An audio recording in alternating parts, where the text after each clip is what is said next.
Oke, untuk kali ini kita bakal belajar pemrograman web yang bagian dasarnya.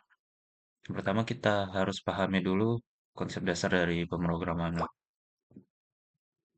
Yang pertama itu adalah HTML. HTML adalah bahasa markup standar yang digunakan untuk membuat struktur dasar halaman web.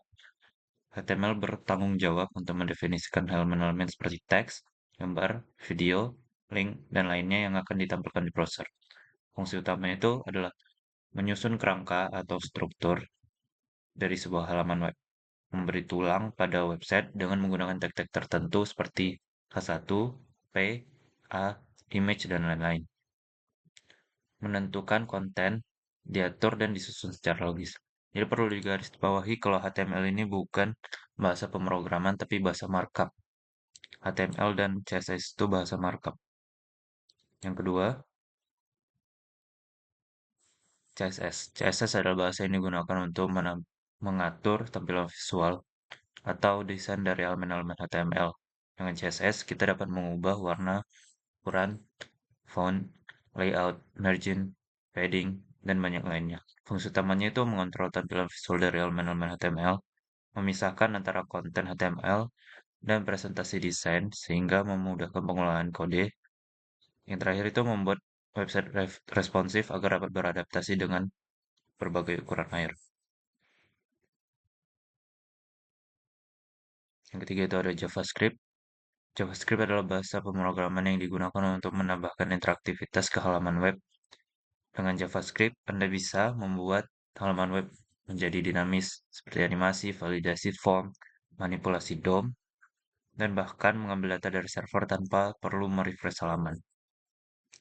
Fungsi utamanya itu menambahkan interaksi dan dinamisme ke halaman web, terus mengontrol perilaku elemen HTML secara real-time, terus ada menghubungkan front-end dengan backend melalui API. Yang terakhir bisa digunakan baik di sisi klien maupun di sisi server. Jadi ini ada analoginya, jadi kita bisa analogin HTML itu sebagai skeleton atau kerangka tulang tubuh, CSS itu kulitnya, dan yang terakhir itu JS itu sebagai otaknya. Pertama-tama yang harus kita install di VS Code itu untuk membantu kita biar lebih mudah itu ada beberapa, ada auto close tag, auto complete tag, auto rename tag, prettier, dan live server. Yang paling penting tuh live server. Sekarang coba kita cek di VS Code kita. Di bagian sini ada extension. Langsung kita cari live server.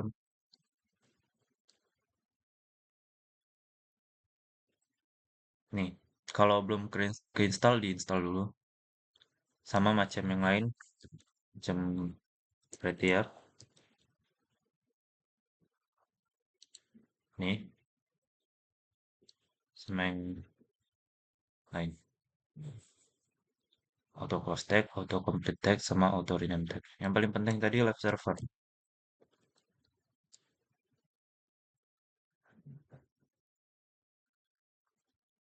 Oke, kita lanjut.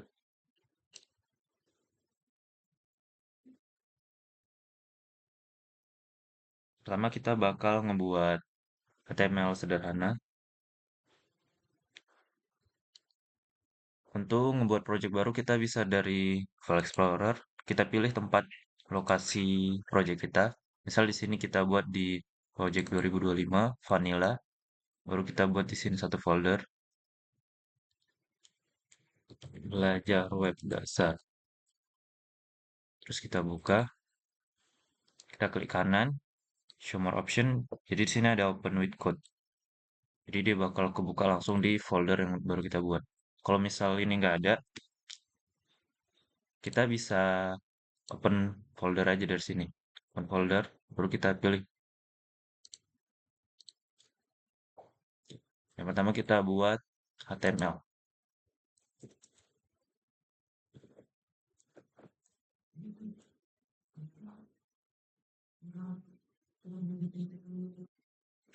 Untuk ngebuat satu kerangka dari awal itu kita cuma perlu ngetik tanda seru, baru kita enter aja. Jadi di sini kita bakal jelasi pertama dari tag-tagnya, fungsi dari tag-tagnya.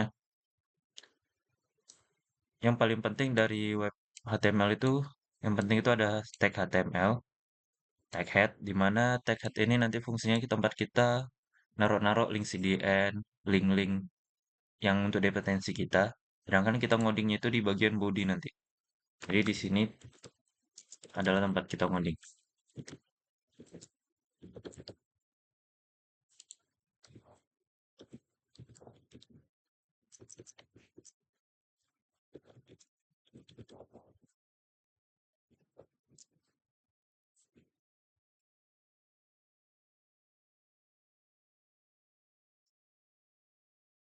Yang pertama title. Title ini adalah tulisan yang tampil di bagian tab Chrome kita atau browser kita. Contoh, kita ubah titelnya jadi belajar. Nah, untuk ngejalani webnya itu kita cuma perlu nekan go live di sini karena kita udah install live server tadi. Nah, ini titel itu bakal ada muncul di bagian atas dari browser kita. Jadi kita bisa ubah-ubah belajar web. Dia bakal berubah. Jadi keuntungan kita pakai live server ini, kita nggak perlu refresh halamannya, webnya udah langsung berubah. Sedangkan kalau misal kita harus tekan dari sini, kita perlu refresh-refresh webnya. Jadi kita buat contoh di sini beberapa tag aja. Tag yang pertama itu H1. H1 itu header 1. Sini kita buat selamat datang di belajar web 2025. Jadi di sini bakal muncul selamat datang belajar web 2025. Terus kita coba pakai tag satu lagi, P. P itu untuk paragraf.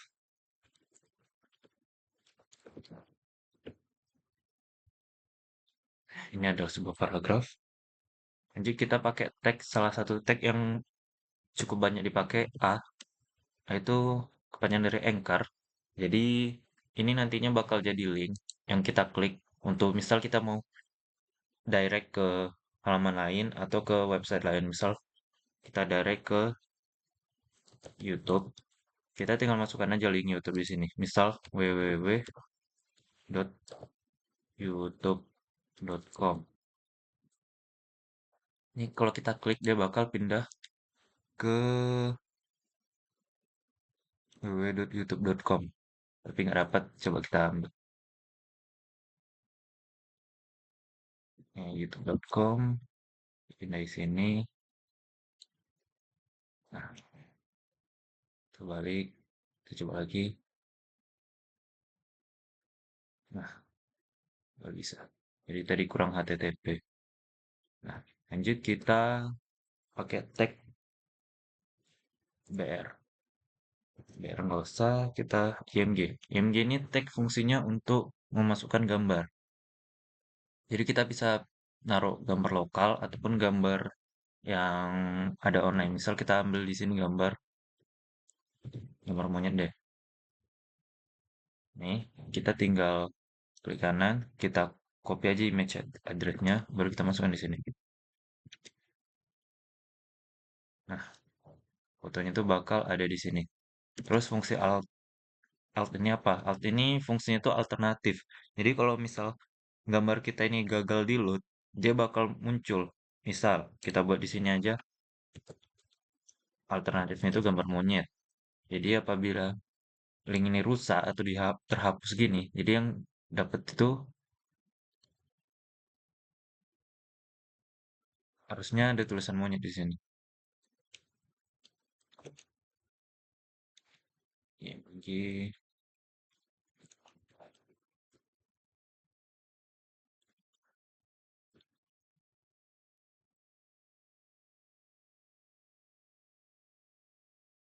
lagi ngebuat mungkin. Oke, sekarang kita bakal lanjut ke bagian styling. Styling pakai CSS. Jadi untuk CSS itu ada beberapa cara. Ada yang kita bisa langsung buat di bagian HTML-nya aja. Atau kita ada bisa dibuat satu file baru. Pertama kita contohi di di bagian halaman ini aja, biar kita nggak perlu buat file baru. Misal kita buat di sini satu tag baru pakai tag style namanya. Nah, kita misal di sini mau coba styling dari H1-nya. Kita cukup buat H1, baru kita gini kan.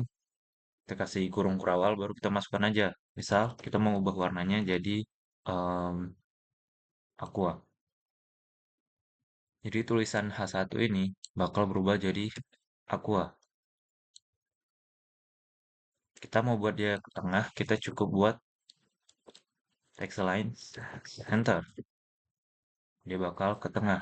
Terus kita mau ubah dari warna backgroundnya. Kita panggil aja nih body.